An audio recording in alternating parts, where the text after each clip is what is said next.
Boa tarde, plateia presente. Eu peço às pessoas que se acomodem, por gentileza, para a gente dar início à quinta conferência deste evento, com o tema O Compromisso das Bibliotecas com a Defesa da Liberdade Factual. O nosso palestrante da tarde é o professor Eugênio Bus, professor titular da Escola de Comunicações e Artes da ECA USP, membro do Conselho Científico e Cultural do Instituto de Estudos Avançados da Universidade Estadual de Campinas, Unicamp, do Conselho Administrativo do Colégio Santa Cruz de São Paulo e do Conselho Consultivo da Fundação OSESP, Orquestra Sinfônica do Estado de São Paulo, do Conselho Consultivo da BERJ, Associação Brasileira de Comunicação Empresarial, do Conselho Consultivo do Programa de Comunicação e Jornalismo do INSPE, do Conselho Consultivo do Instituto Palavra Aberta, do Conselho Editorial das Revistas de Interesse Nacional e Pesquisa FAPESP, escreve quinzenalmente na página 2 do Jornal Estado de São Paulo. Publicou, entre outros livros, O Estado de Narciso e A Forma Bruta dos Protestos. Lançará agora, no dia 14, mais um título: Existe Democracia sem Verdade Factual. Com vocês, o professor Júnior Bussi, ao qual eu chamo para o público.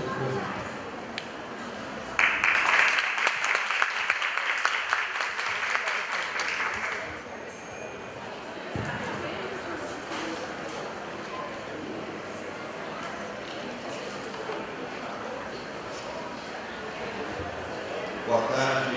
Eu quero agradecer aos organizadores desse 28º Congresso pelo convite que me trouxe até aqui. É uma honra poder falar para vocês e agradeço especialmente a Adriana Ferrari, presidente da FEBAB, que me estimulou bastante para que eu estivesse aqui. A minha fala hoje aqui pretende dar relevância ou dar relevo para alguns aspectos do compromisso que nós temos com a defesa da verdade factual. Como isso, no entanto, não é bem conhecido, a gente se pergunta o que é verdade factual, eu vou explicar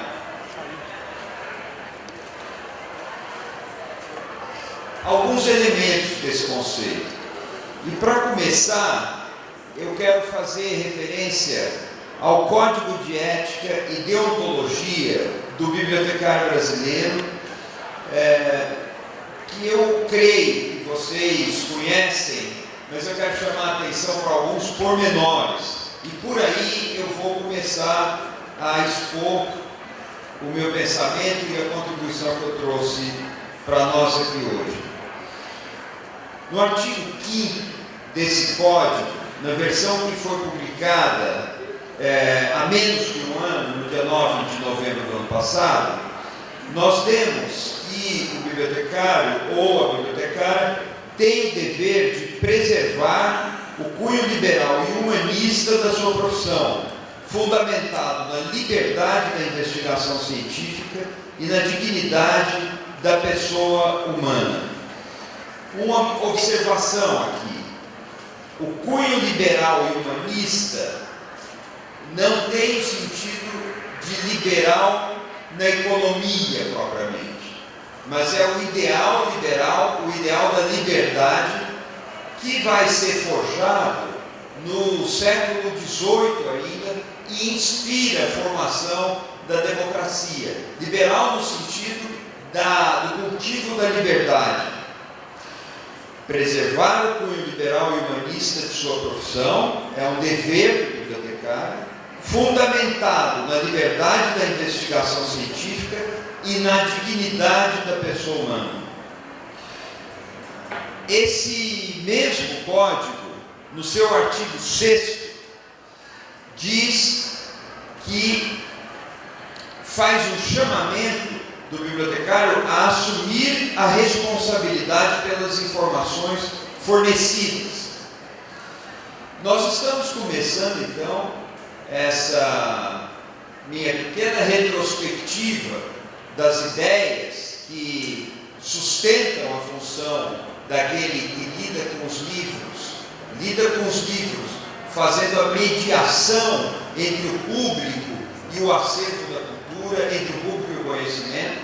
E nessa pequena retrospectiva inicial, nós encontramos no Código de Ética essa responsabilização do bibliotecário pelas informações fornecidas. É claro que isso não quer dizer, nem poderia querer dizer, que um bibliotecário ou bibliotecária terá que assinar um termo de responsabilidade sobre cada frase que está impressa em cada livro. Não se trata disso. O espírito é outro. Ele assume a responsabilidade de organização do acervo, de orientação, de acolhimento de certas perspectivas, de apoio àquele que busca o conhecimento, de tal maneira que ele também não poderia simplesmente lavar as mãos em relação aos conteúdos que estão ali ou as conclusões que as pessoas podem ser levadas a tirar de uma coisa ou de outra. Eu vou desenvolver isso um pouco mais adiante, porque eu acho que essa responsabilidade, eu tenho convicção, diria que eu tenho certeza quanto a isso. Essa responsabilidade é o fundamento do compromisso possível do profissional da informação que ali está em relação à preservação daquilo que eu definirei aqui como verdade factual. Nós não temos como nos afastar da verdade factual.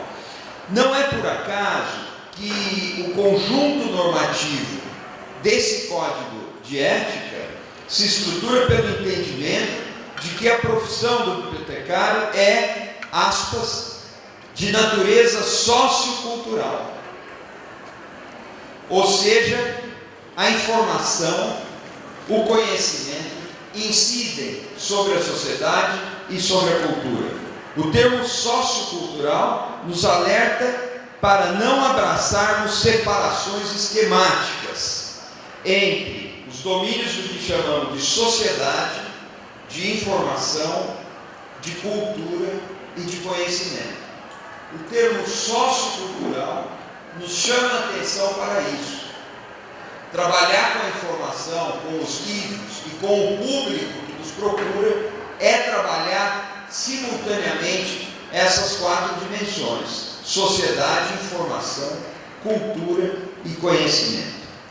E não deixa de ser revelador, ainda no Código de Ética, que no artigo 4º se diz o seguinte: o objeto do trabalho do bibliotecário é a informação, artefato cultural aqui conceituado nos termos do Código. Eu estou lendo o Código. Aqui conceituado como conhecimento estruturado sob as formas escrita, oral, gestual, audiovisual e digital, por meio da articulação de linguagens natural e ou artificial. O objeto do trabalho do bibliotecário é a informação. Ora, a informação numa sociedade que se pretenda democrática, e aqui eu abro um pequeno parênteses, é aquela que carrega um sentido para os seres humanos. Para o trabalho das bibliotecas, importa profundamente se uma informação conduz ao conhecimento, conduz à verdade dos fatos, ou importa profundamente se ela é uma fraude e conduz ao fanatismo e à desinformação.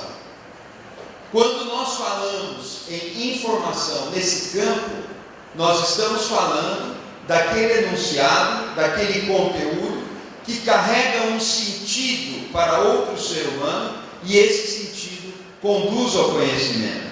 Não há possibilidade de outro entendimento.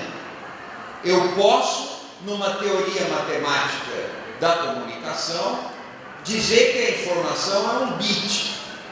Eu posso falar de informação em tecnologia. Eu posso falar da unidade informativa de um software, de um algoritmo. Mas, no campo do trabalho das bibliotecas, a informação necessariamente tem parte do conhecimento e necessariamente carrega um arcabouço ético, fundado, como diz o próprio código, nas noções de dignidade da pessoa humana, no cultivo da liberdade. É nesse sentido também que eu ainda faço mais uma citação do código, que o bibliotecário, está escrito lá no artigo 2º, parágrafo único, está escrito: o bibliotecário repudia todas as formas de censura e ingerência política. O bibliotecário repudia todas as formas de censura e ingerência política. Vale a pena parar um pouquinho para entender com que propósito isso está escrito, que tradição humanista inspira essas palavras. A censura eu a posso definir como uma interferência do poder, instituindo uma barreira entre o direito à informação do cidadão e a informação que ele procura e tem direito de receber. Por isso a censura sempre se manifesta como uma forma de violência. Ela estabelece uma barreira, um muro entre aquele que procura saber e a informação que ele tem direito de receber. Nesta perspectiva aqui. E a ingerência política? O que significa ingerência política nesse contexto? É muito simples. Significa a expressão determinante da vontade do poder político de dirigir a formação do conhecimento, a formação da cultura, dos hábitos, das preferências, do prazer, do gosto, restringindo a liberdade. A politização da vida. É claro que nós não podemos imaginar uma perspectiva que despolitize a vida social. Isso seria também uma violência. Mas querer estabelecer um vínculo de subordinação, de obediência entre o poder político que se põe acima e todos os aspectos da vida da sociedade abaixo desse poder é ingerência política, e isso deve ser repudiado. Mas vejam bem, isso está no Código de Ética do bibliotecário. Isso é a origem do que eu pretendo dizer aqui, por causa da legitimidade que nós podemos extrair das ideias representadas e contidas nesse Código de Ética. Saindo agora do campo do Código brasileiro e indo para o campo da IFLA, que é a Federação Internacional, nós vamos ver que em 2017 ela passa a adotar uma campanha bastante enfática, uma campanha traduzida em cartazes, em propaganda, em orientações, em seminários. Eu mesmo estive com a presidente da IFLA no início do ano, num seminário em Brasília, em que se tratou disso, uma campanha contra as chamadas fake news. Eu sei da mesa que houve aqui hoje, do painel que debateu as fake news, e com isso nós vamos chegando ao coração do que eu queria dizer, mas eu gostaria de agregar ao que foi dito, que a IFLA move uma campanha de combate às fake news. Sigo o meu raciocínio então, lembrando que isso está perfeitamente alinhado ao que propõe, ao que determina, ao que recomenda o Código de Ética do Bibliotecário Brasileiro. Os pontos que a IFLA apresenta na sua campanha também são muito interessantes e muito elucidativos. Num cartaz dirigido aos públicos da biblioteca, mas também ao bibliotecário, ela recomenda: 1. Verificar a fonte da informação. 2. Ler mais a respeito antes de compartilhar aquela informação. 3. Comprovar a autenticidade e a seriedade do autor do relato ou da imagem.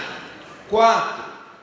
Ver se o conteúdo traz links de apoio que comprovam a história. Ou seja, aquela informação, principalmente nos ambientes digitais, mas isso vale também para outros suportes, mas principalmente nos ambientes digitais, ela vem acompanhada de links ou de referências, de passagens, de recomendações a outros fatos, ideias, discursos que corroboram aquilo que está sendo informado. 5º ponto: ter o cuidado de se certificar se a data da publicação não é antiga, não está extemporânea ou não está anacrônica, deslocada. Ponto 6, assegurar-se de que aquilo não se trata de uma paródia, uma piada, que muita gente acaba levando a sério. Alguém faz alguma coisa no sentido de provocar humor. Eu tenho certeza de que a Ângela Pimenta deve ter lembrado isso aqui quando falou sobre misinformation, e essa piada acaba sendo levada a sério por públicos não alertados para isso. 7. Avaliar se não são os seus próprios preconceitos que o estimulam a acreditar no conteúdo sem necessidade de maiores comprovações. Isso é gravíssimo, isso acontece demais. Eu vejo gente com doutorado, às vezes com pós-doutorado, da maior qualidade e maturidade intelectual, compartilhando fake news de diversos tipos, porque chegou num estágio de impaciência em que a verdade não importa mais. Não é uma questão mais de compromisso com os fatos, é uma questão de um compromisso com uma fúria que requer que o outro lado seja silenciado, neutralizado, dizimado, simbolicamente afastado do debate público. Então, a IFLA recomenda, com toda razão, que a gente faça uma autoanálise, por assim dizer. Eu estou passando isso adiante para dar curso à minha raiva pessoal, ao meu ódio, que às vezes é até justificado, ou estou passando isso adiante porque, de fato, isso é uma informação factual que corresponde às necessidades do esclarecimento do debate público. Esse ponto é importantíssimo. E, por fim, na dúvida, recomenda a IFLA que o público consulte o bibliotecário ou algum especialista para orientá-lo mais sobre aquele assunto. Aqui também aparece aquela dimensão da responsabilização, não sem proporção, não sem limites, mas algum grau de responsabilização do bibliotecário com a informação que faz parte do acervo que ele administra ou gerencia ou administra como forma de mediação. Eu estou então pegando dois pressupostos aqui. Um é o código de ética dessa profissão e o segundo é a orientação que nos vem da IFLA, para dizer algo que às vezes não tem sido destacado com a ênfase necessária. As bibliotecas, especialmente quando consideradas nas suas dimensões, de um lado de universalidade e de outro lado de caráter público, essas bibliotecas se equivalem a outras instituições que são pilares de uma cultura de paz, de direitos humanos que culminam com a observância dos princípios essenciais de um Estado democrático de direito. Que outras instituições estariam aí? Eu posso listar a escola, eu posso listar a imprensa, não de uma maneira rudimentar, nem de uma maneira apressada, mas a imprensa como uma instituição encarregada de contribuir para que o cidadão tenha acesso à informação e a instituição encarregada de exercer a crítica pública àquele que governa. Imprensa, escola, biblioteca, 3 instituições essenciais para a consolidação, fortalecimento do Estado democrático de direito e de uma sociedade baseada na cultura dos direitos humanos. As 3 são chamadas, cada vez mais, a preservar a verdade factual e a combater essas campanhas de fake news. Nesse ponto, eu gostaria de fazer uma pequena retrospectiva do que nós podemos entender como verdade factual. Isso é necessário para que a gente entenda que tipo de ideologia é fortalecida com as campanhas das fake news. E depois, para que a gente entenda, já no final da minha fala, por que isso se tornou tão grave e tão mortal no Brasil que nós vivemos hoje. Eu não vim aqui, é evidente, para falar de política. Eu não vim aqui para fazer crítica da autoridade A ou B. Eu vim aqui compartilhar conhecimento e oferecer uma reflexão fundamentada. Mas, um pouco mais ao final, nós vamos encontrar certas franjas das questões que hoje carregam de urgência e de dramaticidade a função das bibliotecas no Brasil. E aí talvez eu toque em certos temas da política, mas eu insisto, eu vim aqui lembrar o Código de Ética do bibliotecário, que eu já citei. Eu vim aqui lembrar uma campanha da IFLA, uma campanha mundial de combate às fake news, e vim aqui conceituar o que é verdade factual. Conceituar o que é verdade factual. Portanto, é uma fala que mobiliza um bocado de conhecimento acumulado da filosofia, das tradições liberais no sentido original do iluminismo e das tradições democráticas dos direitos, das condições de igualdade de oportunidades, de uma sociedade solidária, justa, fraterna, que nos inspiram e nos sustentam hoje. Pois então, o que é verdade factual? Nesse ponto, entre tantas outras referências, eu quero lembrar o nome da filósofa Hannah Arendt, com um texto de 1967, chamado Verdade e Política.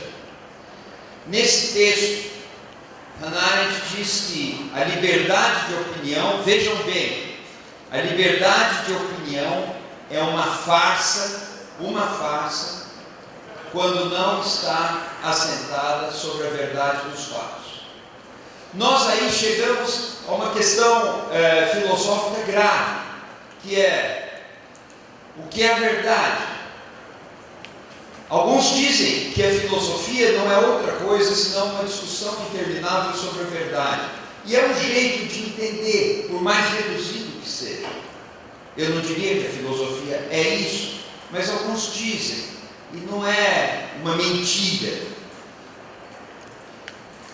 Hannah Arendt, nesse texto, limpa o terreno de uma forma bastante didática, formativa e muito provocativa e propositiva.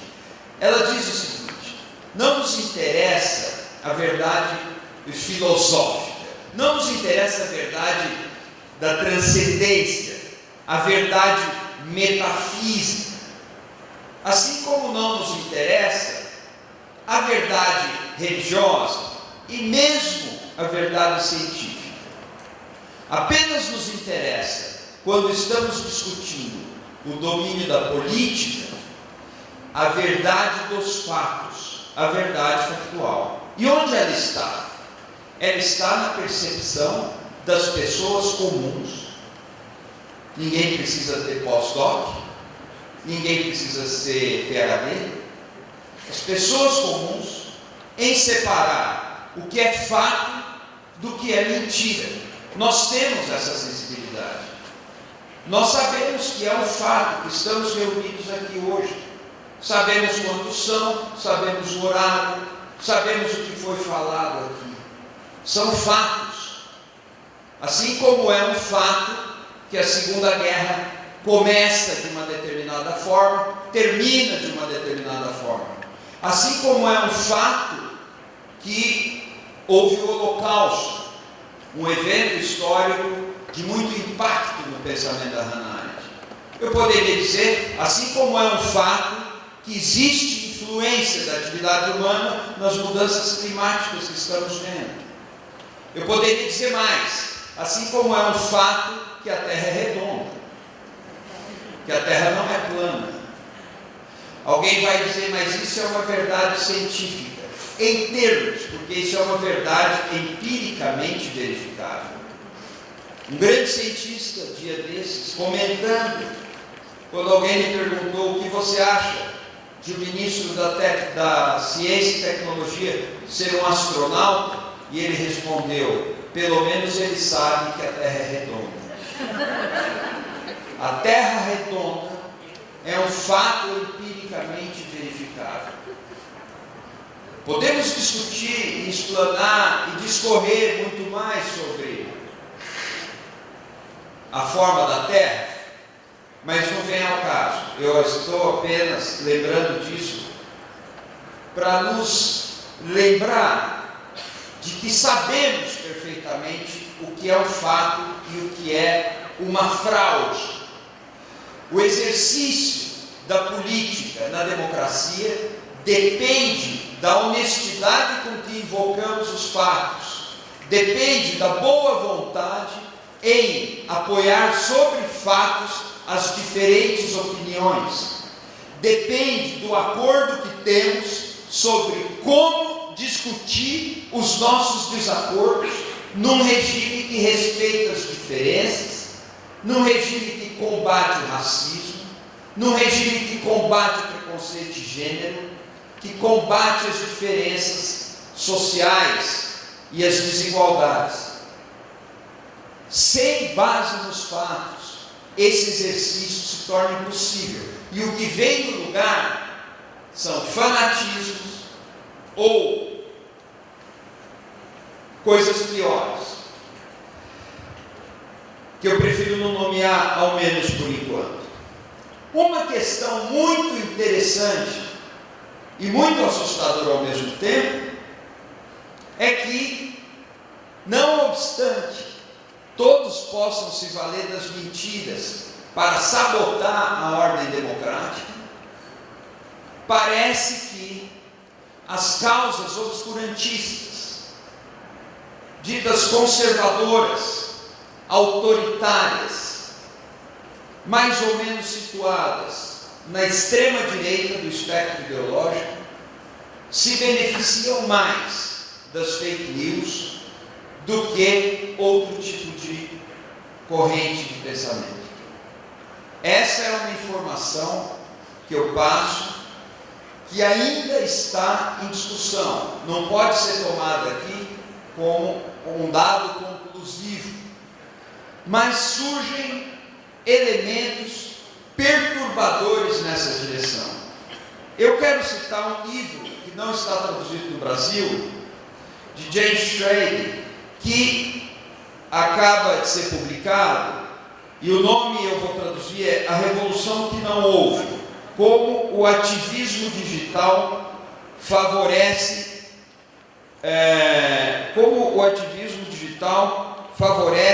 os conservadores, favorece o conservadorismo, favorece o pensamento mais retrógrado. E ela, examinando os eventos que ocorreram principalmente em 2016 nos Estados Unidos, com a eleição de Donald Trump, ela sustenta que as organizações mais à direita levam 3 vantagens sobre suas rivais. Elas são mais hierarquizadas, funcionam mais ou menos como organismos militares, com uma linha de comando muito clara e muito rápida. Elas têm condição de lançar mão de recursos financeiros mais rapidamente. E, em terceiro lugar, a elas bastam mensagens mais simplificadas, menos complexas, que são mais eficazes para esses públicos. Atenção, ainda são hipóteses, mas que começam a ficar muito de pé, parecem se sustentar bem, mas esse debate ainda está em curso.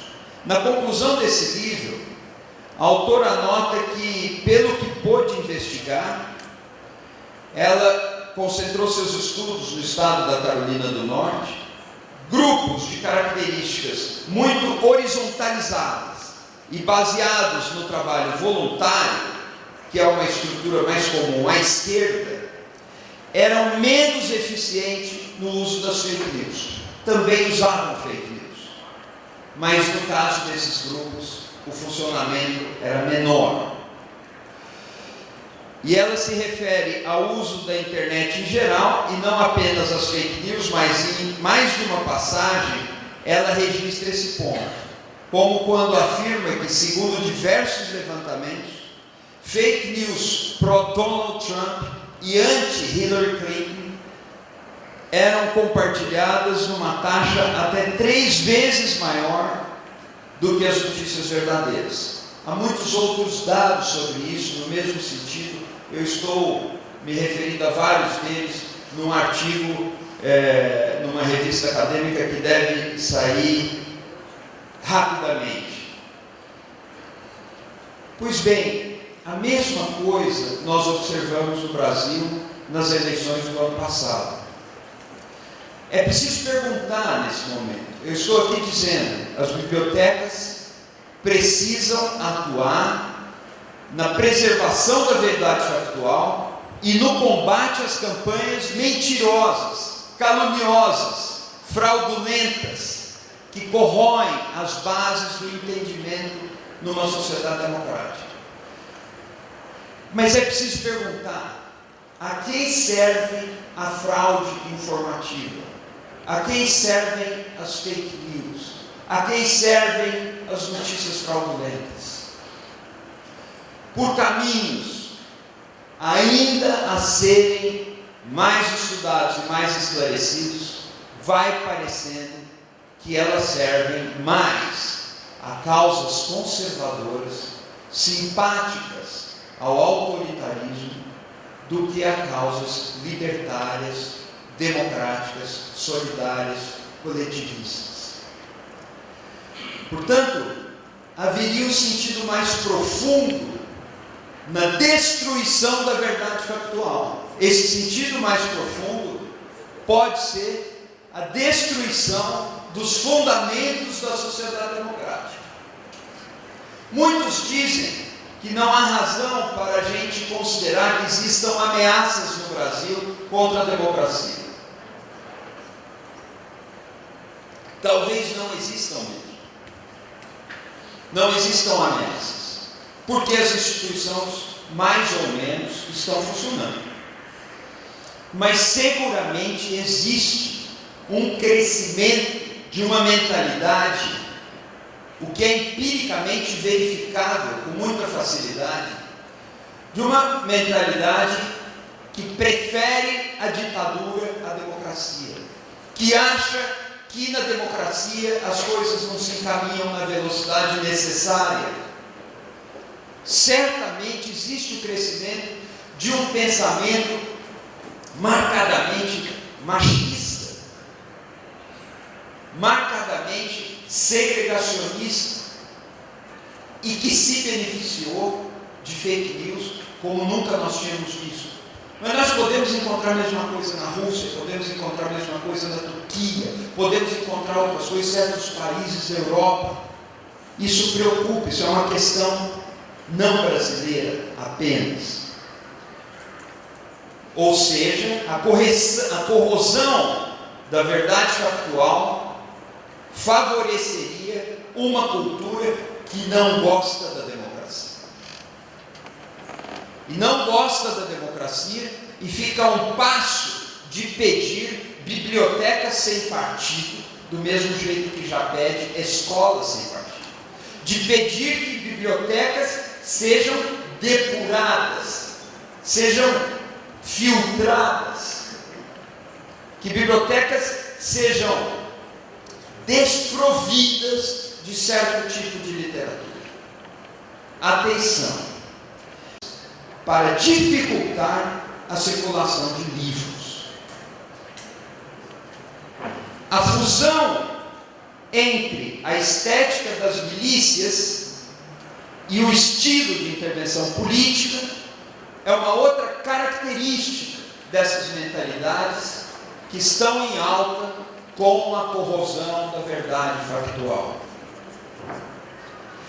Essa linhagem de autoritarismo, ela nos chega de uma tradição sombria que começa no bonapartismo, tal como ele é descrito por Marx no 18 Brumário, mas não apenas lá. Um poder que tem uma característica de permitir que o executivo avance sobre o parlamento, avance, seja pela opressão, seja pelo desprezo que tem pelo parlamento. Avance sobre outras esferas do poder do Estado.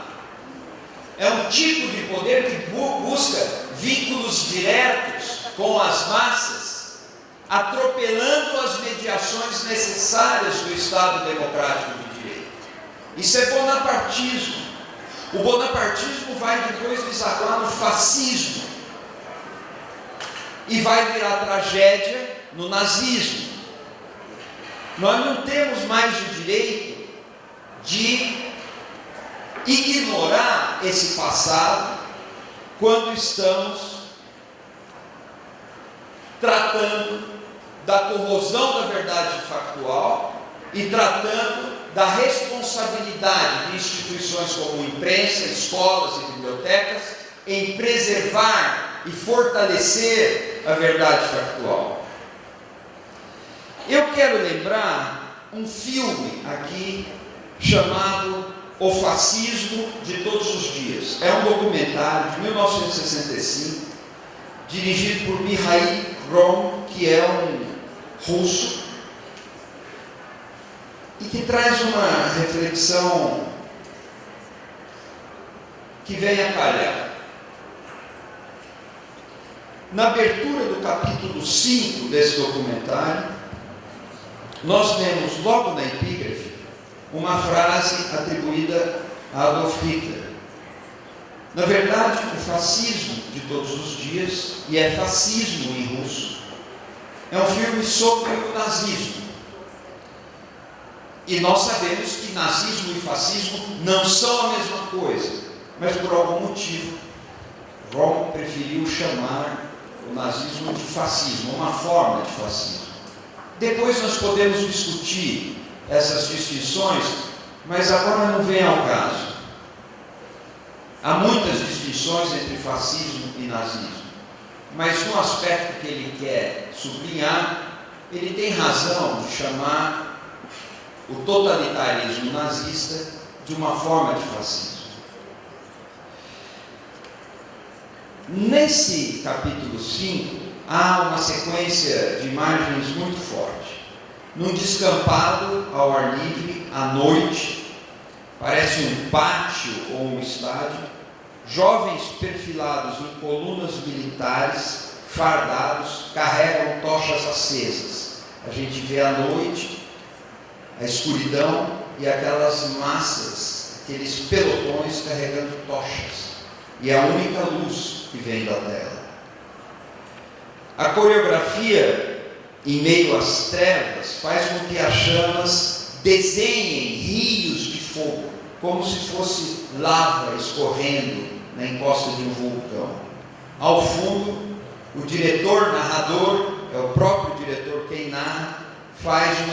Qual era o verdadeiro, o profundo sentido desse espetáculo ígneo? Bem claro, ele mostrava o poder da nova ordem, intimidava, exaltava as almas simples. Mas o principal dessas Fakazur é que elas ajudavam a transformar o homem em selvagem. Assim, transformá-lo em selvagem numa situação solene. Ao tornar-se selvagem, esse homem comum se sentiria um herói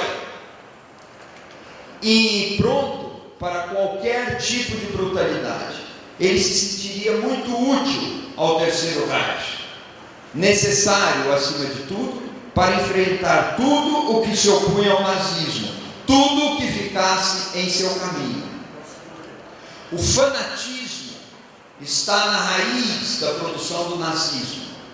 O fanatismo, a negação dos fatos, e o esforço para construir um culto da personalidade, uma obsessão, uma religião fanática no lugar da política e no lugar dos fatos, em que as massas tudo fariam para obedecer e exaltar o seu líder, que era uma espécie de Deus. Atenção para isso que se passou na Alemanha na década de 30. Nessa altura do filme, as tochas, que são centenas ou talvez milhares espalhadas na escuridão, começam a formar no chão uma suástica sobre a escuridão, e uma suástica em movimento. O narrador então comenta, aspas, não me posso resignar à ideia de que na Alemanha, país de grande cultura, tinham chegado ao poder pessoas semi-analfabetas, obtusas e presunçosas, que fizeram qualquer coisa para transformar o homem num selvagem exaltado. Fecha aspas. Atenção para isso. Eu disse outro dia que as chamas que atearam fogo nas florestas brasileiras saíram diretamente dessas cenas do nazismo dos anos 30 e reapareceram no Brasil, para queimar não a floresta, meus amigos, mas para queimar os ecologistas, os ambientalistas, os cientistas. Não é à toa que o diretor do INPE é demitido quando começam a aparecer as denúncias. Não é à toa que se fuzila a informação para fuzilar a minoria ou para fuzilar a discordância. Essas chamas não eram destinadas a queimar a floresta, mas a queimar os índios, os povos diferentes, para queimar aqueles que não querem viver como dita a doutrina militarizada, inspirada em milícias, que quer roer a verdade factual. É nesse universo, e eu termino aqui, é nesse universo de ideias, ou nessa tentativa de cemitério de ideias, porque depois dessa cena desse filme, nós vemos as cenas dos livros sendo queimados, Tolstói sendo queimado, tantos outros, os melhores escritores da Alemanha sendo queimados.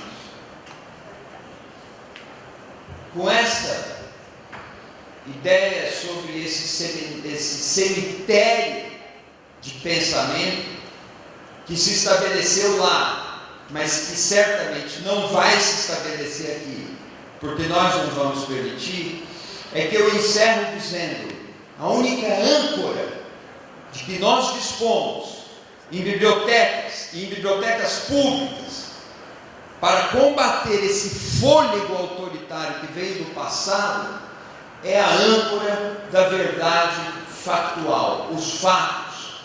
É verdade que a democracia é sempre uma guerra de narrativas, sempre uma disputa de versões, mas em algum nível os fatos precisam existir para sobre eles estarem apoiadas as diferentes opiniões. E é disso que se trata, esse é o desafio. Muito obrigado pela atenção de vocês.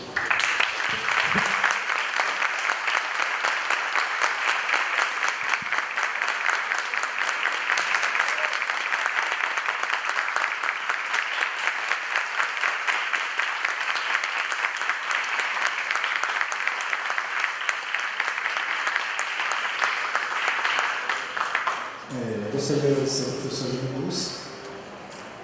Gostaria de pedir às meninas do apoio aí que pudessem ver as perguntas da plateia, né? Se alguém tem alguma pergunta, pudesse por gentileza nos enviar.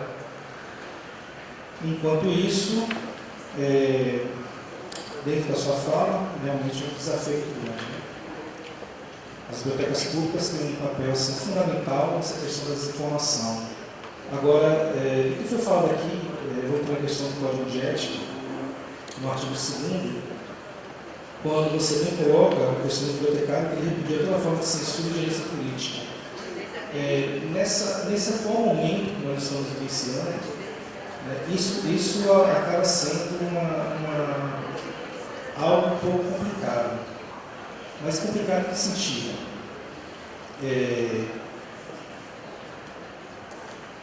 A questão do viés ideológico, né? Isso foi falado aqui bem pela mesa aqui da manhã. O bibliotecário, claro, ele tem um compromisso com a informação, com os fatos, né? Mas a gente já tem visto algumas ações no sentido da censura, né? O bibliotecário público ele está sujeito à vontade de governos. Quando este governo se compactuou com esse momento político, esse momento que nós estamos vivenciando, onde são bem feitos paralelos, né, com as realidades, esse processo muitas vezes ele acaba ficando numa situação bem complicada de atuação, né? Porque ele tem um compromisso com a verdade, ele não quer, ele tem que combater a questão da censura, mas ele também tem algo por trás que, como é que eu poderia dizer, talvez prejudique esse fazer dele, né? A gente está submetido a governos, a vontade política. Como é que o senhor vê esse aspecto dessa situação? Bom, essa é uma pergunta dificílima. Esse ano, alguns alunos meus, num dos trabalhos, recuperaram um texto do professor Valdomiro, da minha escola, onde ele faz uma recapitulação teórica da relação, da resistência que as bibliotecas teriam sido capazes de opor ou não a um processo de recrudescimento de condutas autoritárias pelos governantes no Brasil no tempo da ditadura e um pouquinho depois. É difícil medir isso. Eu não conheço, fora esse texto, outras medições, mas certamente existem levantamentos ou elaborações sobre isso, mas eu não conheço. A questão é, quando avança uma mentalidade autoritária, e isso enche o nosso momento e o nosso desafio presente de urgência e de uma certa carga aflitiva, essa mentalidade vem junto com ações paralelas, mas que são sintomas do que ela representa. Veja que em 1964, não muito, mas em 1968 vem o AI-5, mas as universidades nesse período são vitimadas por uma sequência de degola simbólica de professores. Alguns vão para o exílio, são caçados. Alguns professores vão resistir, estudantes vão resistir. Eu estou falando só da universidade. Outros não.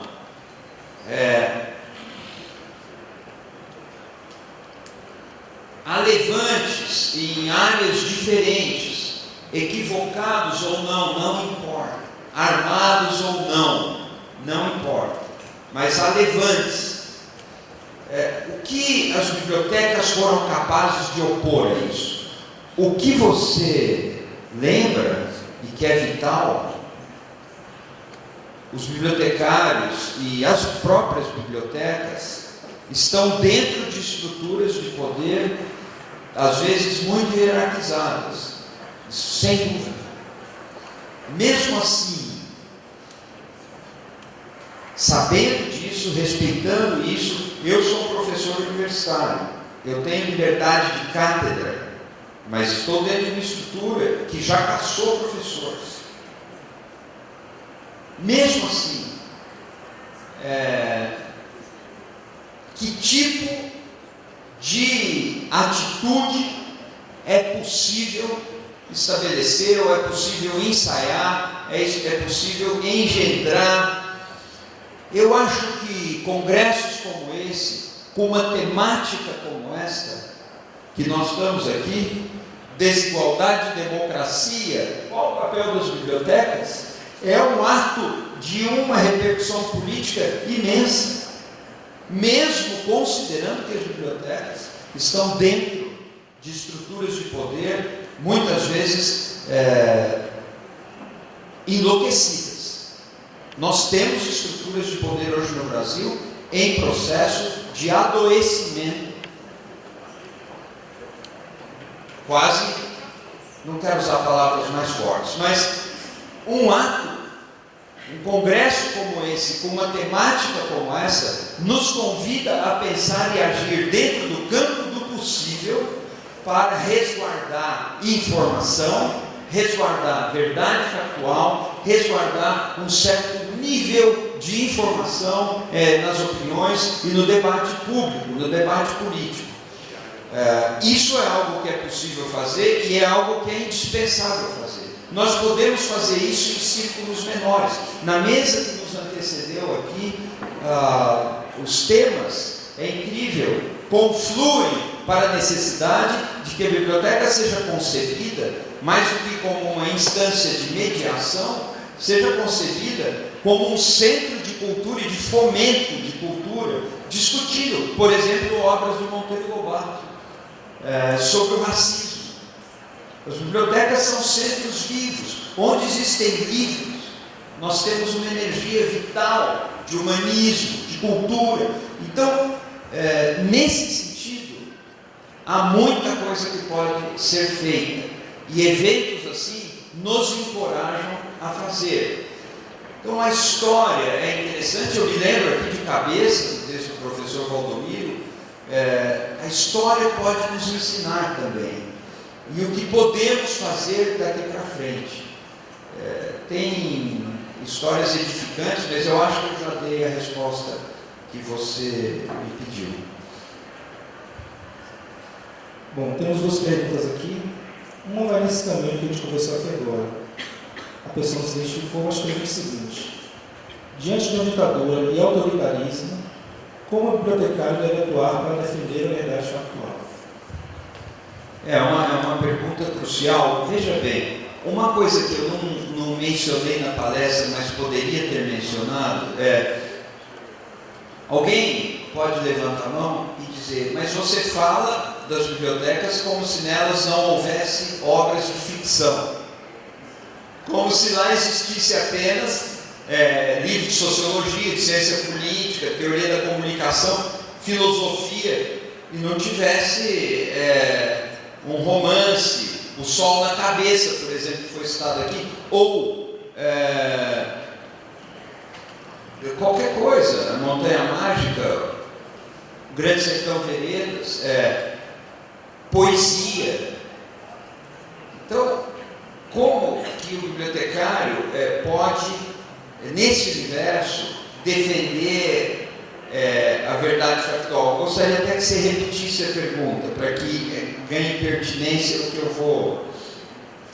Diante da ditadura e autoritarismo, como o bibliotecário deve atuar para defender a verdade factual?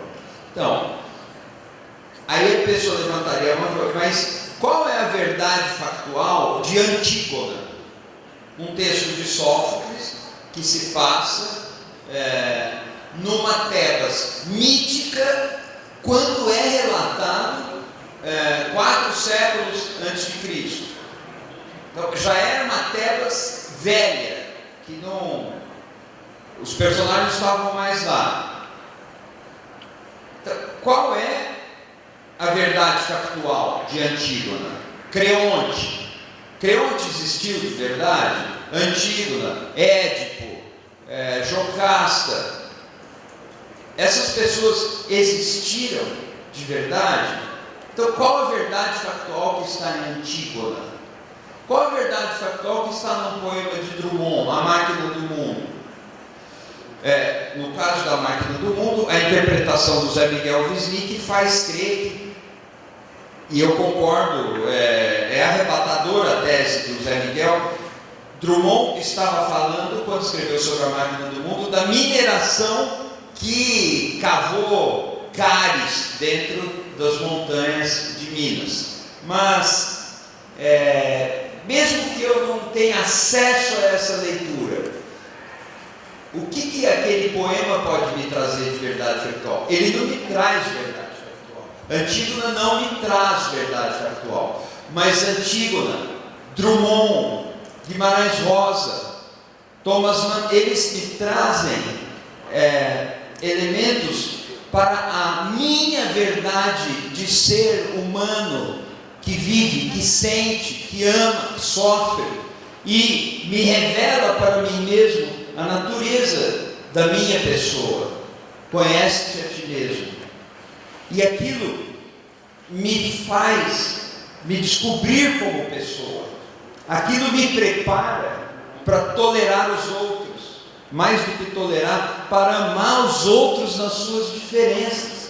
Aquilo me descortina uma humanidade rica, uma humanidade diferente, surpreendente. E lendo essas coisas, eu entendo melhor as questões da verdade factual, que muitas vezes são chatas da nossa realidade imediata.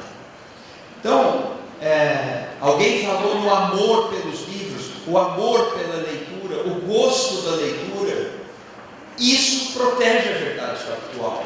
O conhecimento das belezas que a arte teve o engenho de produzir, isso fortalece a verdade factual, porque isso me põe diante do semelhante diferente, isso me põe diante daquilo que não é espelho, daquilo que não é a reafirmação narcísica e fácil e infantil de mim mesmo. Então, o que contribui para a diversidade de visões me ajuda a entender melhor a substância, a necessidade essencial da verdade factual. Nós não estamos vivendo numa ditadura, mas em alguns segmentos a tendência declarada para a ditadura já é muito clara. Eu não sei o que vem pela frente, mas quanto mais nós nos orgulharmos da nossa diversidade, quanto menos nós sucumbirmos à necessidade alegada de se fazer censura, mais nós estaremos preparados para defender a verdade factual, que no fundo é aquela que, numa percepção coletiva, nos garante a coexistência em paz para discutir as diferenças e as divergências de opinião. sem a verdade factual ali dentro, isso se desmancha. E nós vamos ser bolhas, para usar a palavra, conflagradas umas contra as outras, que não se enxergam como pertencentes ao mesmo tempo. E aí tudo terá ido por terra. Essa é a ameaça que está hoje em vários países e que nos preocupa tanto. A gente tem visto agora nesse movimento de governo agora tentando manipular a história, né?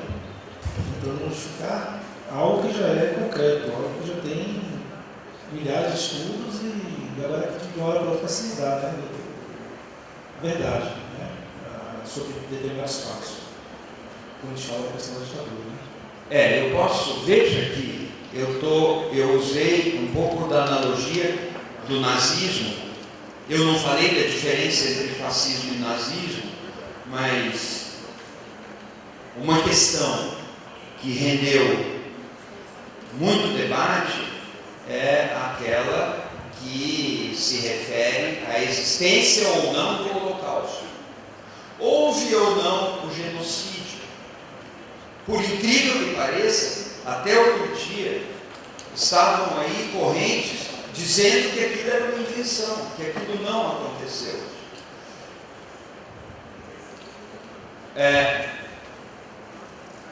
No meu modo de ver, não é por acaso que no Brasil um torturador notório,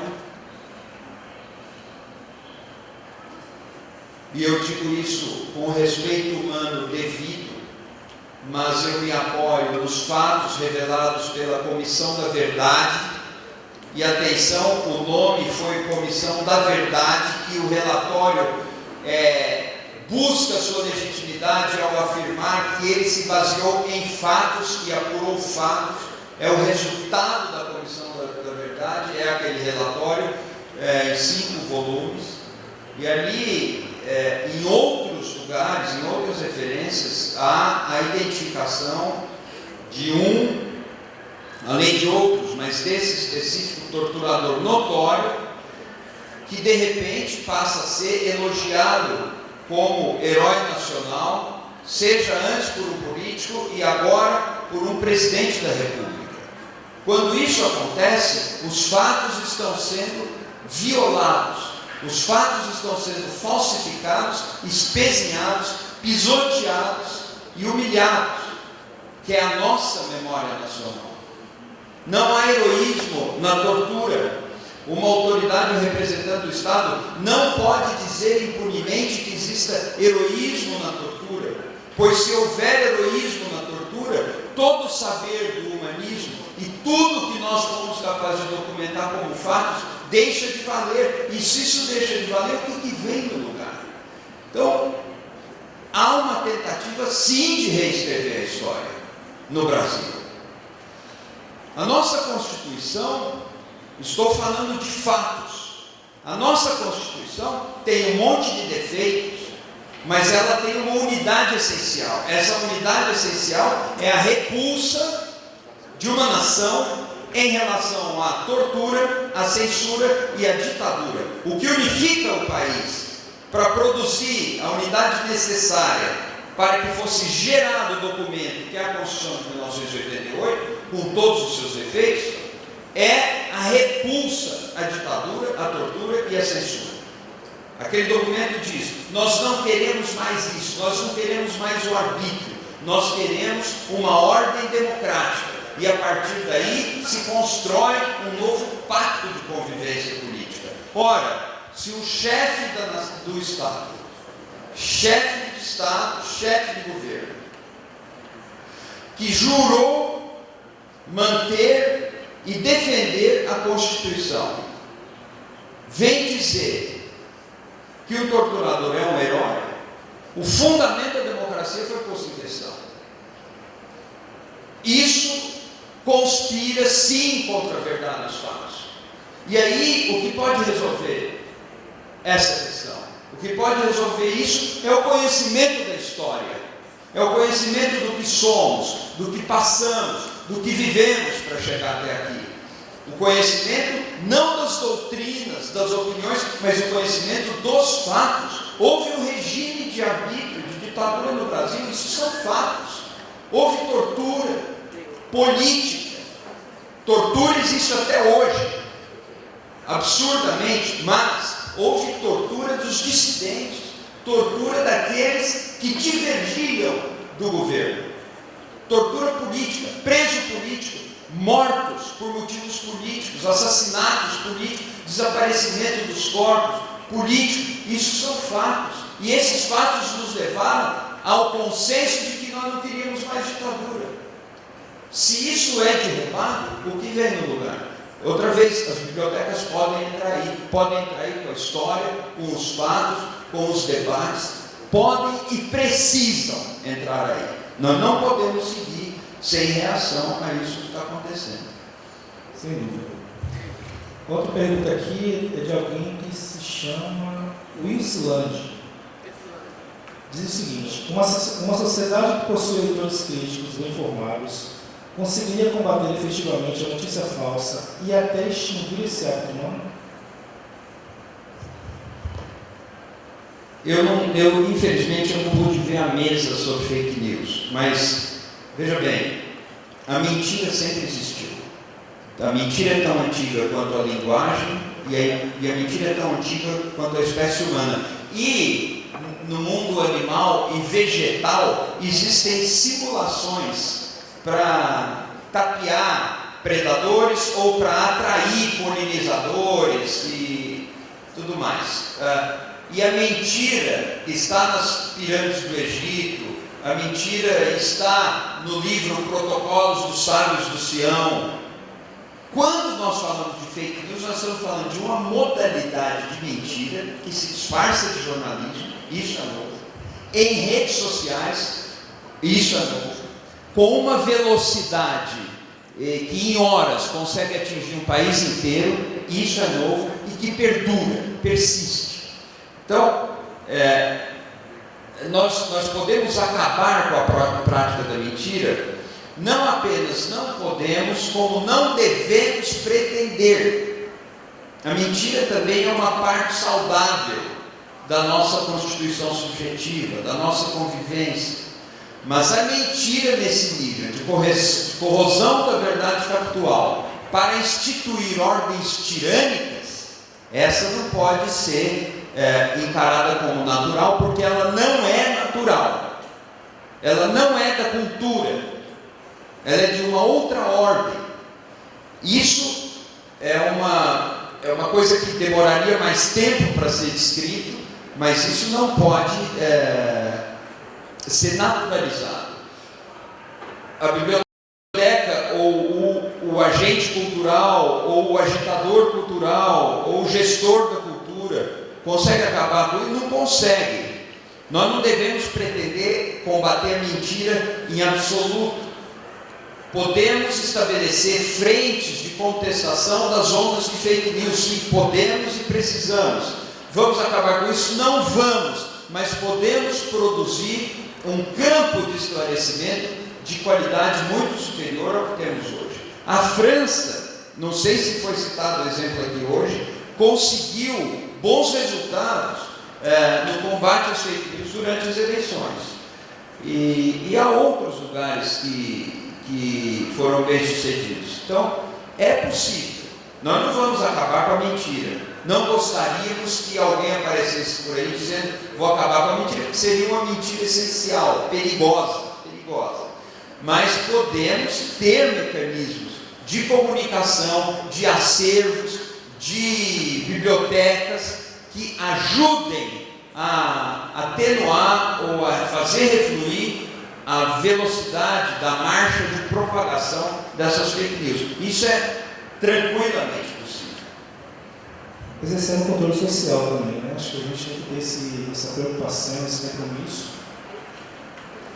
de, nesse combate, né, estar sempre disposto a esse tipo de ação, né? Sem dúvida. Acho que o controle social é importantíssimo. Bom, só quer fazer alguém na plateia quer fazer alguma pergunta? Acho que não. O senhor quer fazer alguma consideração? Não. Olha, gente, eu só quero agradecer. Me ocorre, talvez, me desculpar por algum excesso ou por alguma deselegância. Eu detestaria deixar uma impressão de uma fala panfletária, que não é o que eu pretendi fazer. Eu pretendi fazer uma fala de considerações deontológicas na fase do Código de Ética, de considerações do papel mundial das bibliotecas a partir da IFLA, de considerações históricas que nos trazem a um momento aflitivo do Brasil, que é onde atuamos e onde realizamos o nosso trabalho.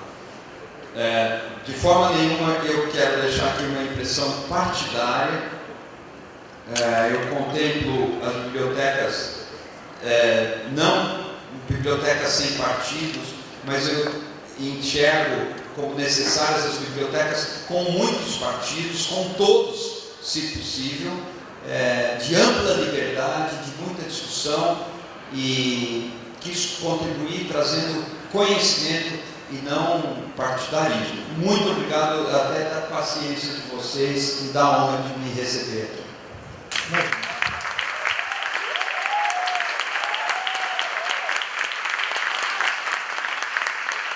Bom, em nome da organização do evento, né, eu também agradeço a pessoa da Dona Ferrari o convite para abrir essa mesa, agradeço também a sua presença, tá? Muito obrigado.